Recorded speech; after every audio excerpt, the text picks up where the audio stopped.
guys, so my name is Krista McMasters. I have a website and a blog called The Liberty Bell, and I'm really passionate about helping educate as many Americans as I can about the Constitution and the government. So this is my first podcast, and I'm not exactly sure how it will go, but we're going to just have conversation. This is Mike Ortegon. He is a friend of mine, and we have a lot of political discussions together, a lot of coffee dates where we're discussing politics. We both kind of lean the opposite direction when it comes to our political persuasions, which I think is fantastic because what we need more of in this country is being able to have reasonable conversations with each other, even if we don't see eye to eye with each other politically. So we've enjoyed doing that. So a little about me. I can go into my kind of history and past in a second and why I do what I do. But let Mike introduce himself. What is your, what do you do? Why do you like talking about politics? Hello, everybody. As Kristen said, I'm Michael Ortegon.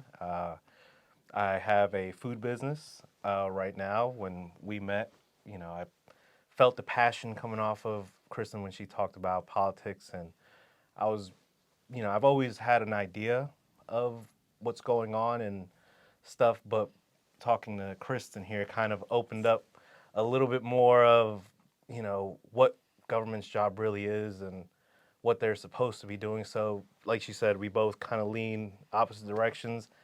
I'm kind of in the middle. I agree with things on both sides, but speaking to her, she's kind of opened up my eyes, and she's never tried to convince me one way or the other. It was just, these are the facts, and you do with that as you will. So we have some questions, which if you don't mind asking a little bit, but I'm going to tell a little bit about myself first of all. So I have a PhD in political science. I teach American government in college, in community college actually. And as I've kind of grown with what I do, I've started to realize that a lot of people don't really know the why behind what they believe.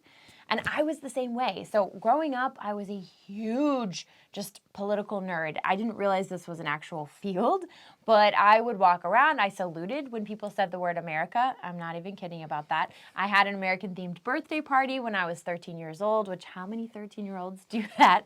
I love to study it, and I would study the government. I would study what was going on. I would research history, and I was really obsessed with it. But I ended up going into a theater direction in college, which, if you hadn't noticed, I am very theatrical. I loved that, but it really was not practical. What was I going to do? Become a movie star? And so I started researching other fields, and I found political science, and it was like candy to me. I loved it, and I wished I had discovered it before. And ever since then, this is what I'm passionate about, not just political science, but the basic education of government, and not from a partisan perspective, because unfortunately, so many people today just hear the partisan messaging, shoving some agenda, being taught what to think rather than how to think. So when I teach, I'm teaching how to think, not what to think. And that's really what I'm here to do, is to equip people to be able to look at government from a nonpartisan and objective perspective where knowledge is arming them. And so the Liberty Bell is an outlet for me to do that. Yes, I teach in college, but the Liberty Bell, which is a website, I publish 3 articles a week on there. I give speaking engagements teaching people about the Constitution. I also have written a book, and I'm working on more books and hopefully maybe even a podcast. This is how I want to help kind of educate and inform and empower the citizenry. So, with that said, do you want to ask me some questions? Well, sure. Thank you. Let's go ahead and get that going. All right. So let's see here. This one. All right. Why the most important question when studying government is always why? Okay, so I put that on there because it's really important for Americans to understand the importance of the why question. And what do I mean by the why question? So when we started talking, the thing is you had things you believed, right? And a lot of people have things they believe. But most of us can't really articulate why we believe what we believe, right? And we have to know that. We have to know why we believe what we believe, or else we're just sort of operating on autopilot, and we're not going to be able to actually effectively function as a citizenry, an equipped and informed citizenry that can hold government accountable. So the most important why question that I start with, and I always tell anyone, I always told you this, is that if I'm going to talk about politics, I don't like to go anywhere unless I've laid the foundation, right? And so the foundation being, in order to really talk about government, we have to know why we have government, right? Why are we going to talk about government all day, critique government? Because we do this as American citizens. We critique government all the time. Government ought to do this. Government shouldn't do this. And yet most of us don't even know what government's supposed to do in the first place. So we're critiquing it, right? But we don't even know what they're supposed to do. It's like looking at somebody who has a job, critiquing how they're doing their job, but having no clue what their job description is. So we have to answer that question, right? We have to know why we have government first in order to critique what government's actually doing. So I think I have time to give the answer to that. I'll give a I can't give my entire presentation, but very briefly, what I like to say if I'm answering the question, why government, and you've heard me give this presentation. So I'm going to give the answer for America, and this is what I tell everyone. This is not what you'd get if you went to China. This is not the answer for government if you went to Russia or any European country. This is the answer you'll get in America because there are very specific theories behind why our government was created. And so if anybody has heard anything about theorists called John Locke and Thomas Hobbes, which now you've heard of those, right? I have. So John Locke and Thomas Hobbes introduced this idea of a state of nature, which is essentially this idea of we live in a society, not even a society, we live in a time where there's no society and no government. And they introduced this idea that in this type of state of nature, we have something called a right to any and everything. Do you remember this? Yes, right? absolutely. And so the crazy thing about this is when I mention the word right, everyone in America is like, oh yeah, I know what a right is. And yet, how blessed are we that that's so familiar to us? Even the concept of a right to you is familiar. And yet at the time, in 1588 or the 1600s, when these philosophers were writing these ideas, rights were not familiar to people, right? And so I always ask my audiences, well, what is a right? And everybody gives something different. But a right is an idea. And whenever I said that, like when I mentioned the fact that it was an idea, did that like change your perspective of rights? Had you ever thought Absolutely. about them that way? No, because you think a right is something obtainable and that's something that you could grab hold, bring it to somebody, but to know it's just an idea, it's like, never really thought about it that way. And then when you broke it down, I was like, man, it makes sense. Yeah. You know, when you actually hear it and somebody tells you that, like, just how truly blessed we are to be here, to, just even have an idea of what that is. And then knowing that you're right, being an idea is just that. Yes. So it's Yes. kind of like a full circle moment. You're just like, Right. Because I always challenge people, bring me your rights and put them in a pile right here. You can't. They are ideas. And what gives idea power? If you believe in them. So at the time, that idea, the idea of a right, didn't have power. It has power here because we believe in the idea of a right. And yet, if I were to say, hey, I have a right to a cup of coffee. I've done this with my students. I'm asking them what is a right. And they're like, they're all throwing out their ideas, right?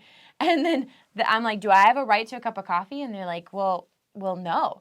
Why not? Right? This is where ideas have power. If we all believed that I ought to have coffee and I don't have to pay for it, I have a right to coffee, suddenly that idea might have power, but we don't believe in it, so it doesn't have power, right? So, and this idea, right, the idea of ideas, I guess I should say, is so important for all of us in America to think about and to realize, because ideas having power is so central to the way our entire society functions and what I'm going to get into when it comes to the Constitution. Okay, so this right to any and everything. Now the problem is, if I have a right to any and everything and so do you, what might happen? I mean, conflict. Right. You can't, because that means you just have a right to any and everything. Right. Meaning nobody owns anything. It's Exactly. So Yes, so scary. It is, and this leads to a state of what Hobbes and Locke called a state of war, which basically means, hey, this, shirt is just as much mine as it is yours, right? And so we don't like that. We don't want to live like that. And then John Locke introduces something else called private property. And again, private property is an idea, right?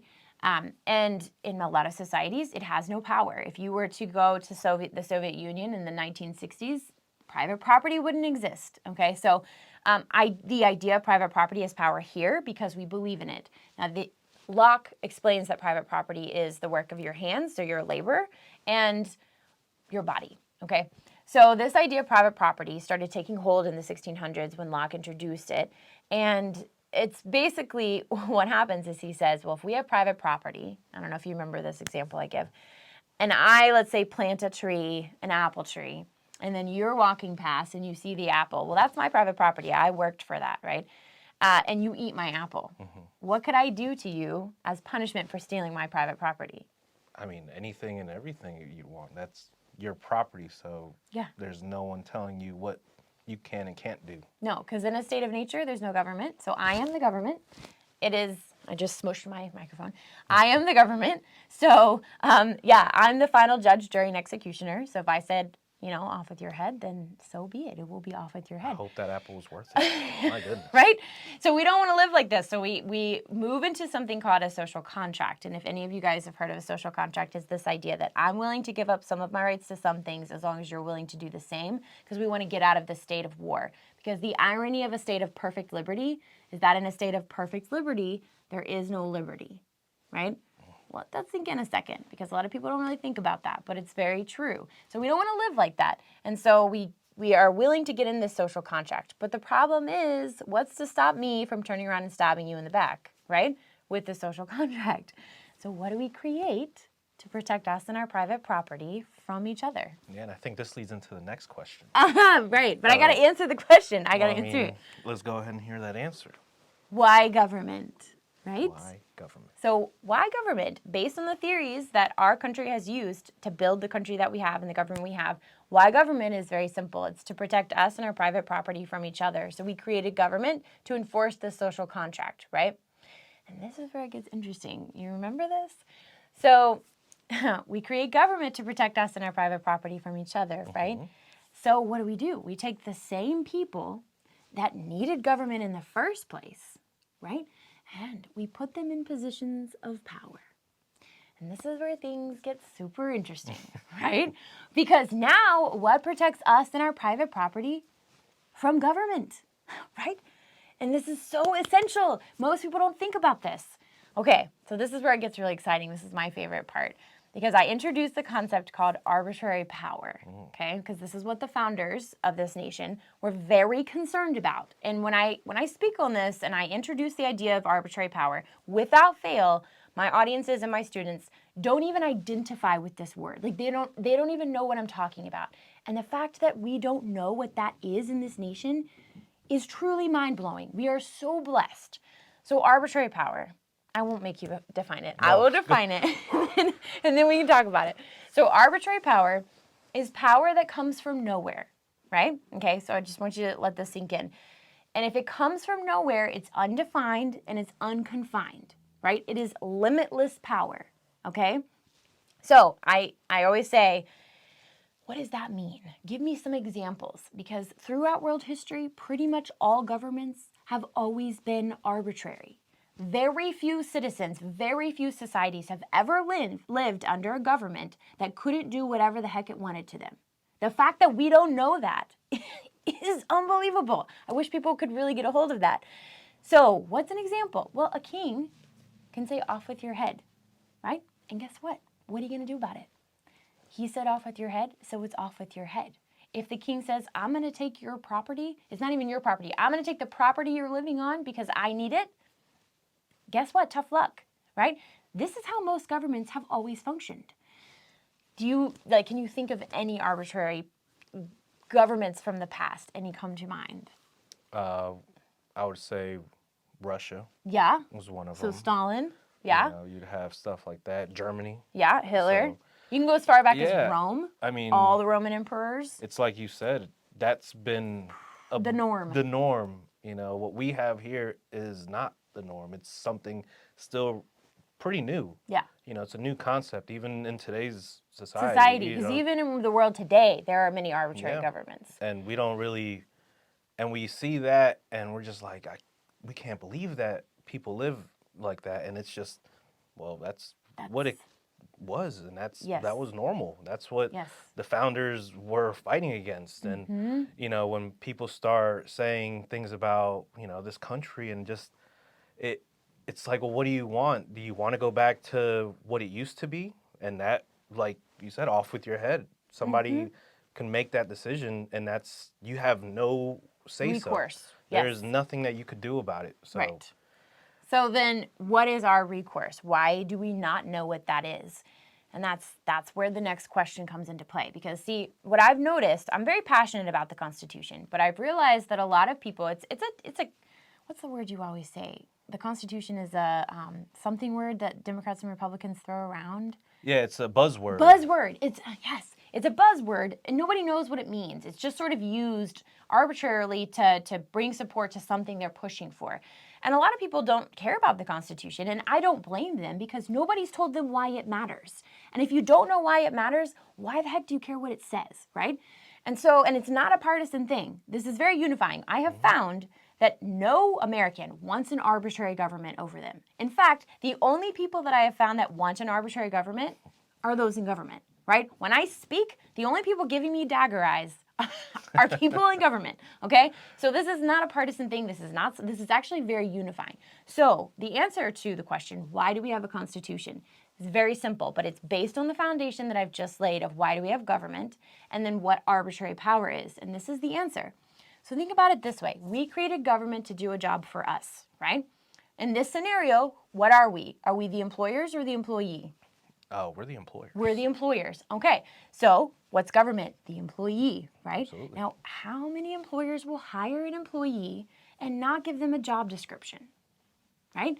Furthermore, how many employees will hire an employee and how many employees will care to follow, much less know that job description, if they know their employers don't even know it, right? And this is the simplicity of the Constitution. It is literally our government's job description. It is the document outside of government, governing government, saying government, this is all you get to do. That's it. It actually tells our government, no. It's the standard we get to use to say, government, you can do no more than this. And that is so remarkable. It's such a blessing that we don't really realize the significance of it. Regardless of what it says, it is a standard by which to hold government accountable, right? If you live in a society where that doesn't exist, that government can do whatever it wants to you. So the government literally derives the power it has from the Constitution, okay? So it's not arbitrary. It doesn't come from nowhere. It comes from that document. Now, this is where things get interesting because why should government follow the Constitution?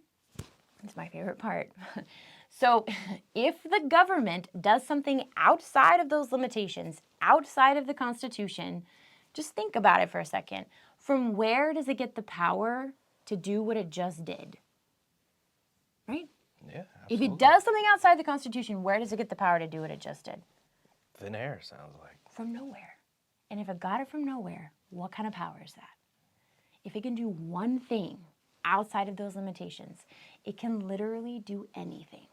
And this is not a partisan argument because both parties are invested in making sure that we, the citizenry, have no clue about the Constitution because guess what it does? It limits their power. And let me tell you, everyone in government wants power. Right? So we all have a weight. We have a responsibility as the employers of government to be effective employers. But we cannot be if we don't know what the Constitution says and why it matters. Right? So what I usually do after this is I start kind of unpacking some of the Constitution. I look at a specific section of it called Article 1, Section 8, where I talk about the power that our federal government actually possesses that's given to them by the Constitution. So you get an idea of the power they're supposed to have. And let me tell you, it's a little mind-blowing because you will realize just how ineffective we've been as citizens, right? So I wanted to end with asking you, this is my question to you. So how has listening to me and learning from me changed your outlook on government and politics? Quite a bit. So as I've said before, you know, and the way Kristen will ask you the question is just that, you know, well, how do you feel about this certain subject? And, you know, she asked me and I was like, well, Congress is so slow with, these laws and it's so easy in our minds. But when you think about it, that's how it was created. It's so it can be slower because Congress is the branch of government that creates law. And do we want more law? Do we want more government, kind of breathing down our necks? I mean, I personally don't. I feel as if though they're already doing that enough. And then learning about the Constitution and their, like Kristen said, it's their job description. And it's like, wow, we have gone way far from that. And it's like, it's almost, we don't want it to get it to the point where we can't, as the people, get that back because it is just getting further and further away from what that is. And that's something I learned, speaking with Kristen here. And she's never, like I said, try to lean me in one direction or the other. It's just been like, these are the facts. And this is just so you have that power. So when you're hearing things and, the news and in government and then politicians talking about certain things, you're like, well, is that in the job description? Because it doesn't sound like it, because the Constitution is just that. It's telling them that it's really just about private property so I'm not taking this sweater and making it mine. And it's that, keeping us accountable for that agreement that we all share, and it's opened my eyes quite a bit to see that the government doesn't have quite as much power as they are wielding. Yeah. So we've allowed this to happen for so long, and we've all kind of become submissive to it because we just think that's the norm and that's what it's supposed to be.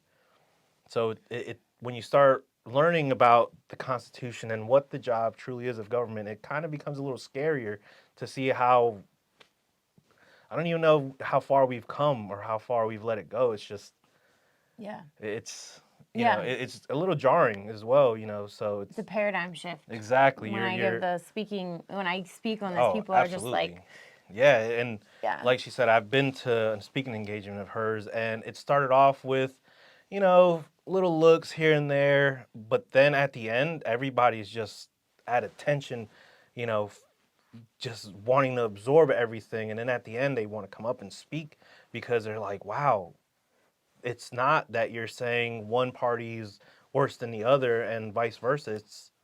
This is what the founders wanted from us. And now we're starting to, it's like we're relearning something that we may have known, but couldn't remember. Mm-hmm. So. And it is like when I said ideas, the idea of the Constitution is what's so important because ideas have power. And if we don't believe in it and if we don't know it, then it has no power. Very literally. The limitations that exist in the Constitution don't exist if we don't believe they exist and if we don't know them. Because why does government care to know, much less follow those limitations, if the people that are supposed to hold them accountable to them don't know them or even completely ignore them and ask them to do more than those limitations are supposed to be doing? So that's what I'm passionate about, is let me empower the citizenry so that our politicians can't get in front of us and give us junk and fluff based on stuff that they don't actually have the power to do, because they want us to not know they have the power to do it, because then they can do it, right? If we're okay with it, if we're asking it, then heck yeah, they're going to take that power. That's the way it was. That's what the founders expected. Hence, we need an informed and well-educated citizenry. So that's my goal with the Liberty Bell. And I hope that I know I threw a lot at you really fast. This is a lot of content, and I don't want to spend too much time. But I hope this sort of piqued your interest and that you'll want to continue listening and continue following what I do. And thank you, Mike, for talking with me. Thank you for having me. I don't exactly know how to end a podcast, but I thank you for listening. Yes. Come back next week.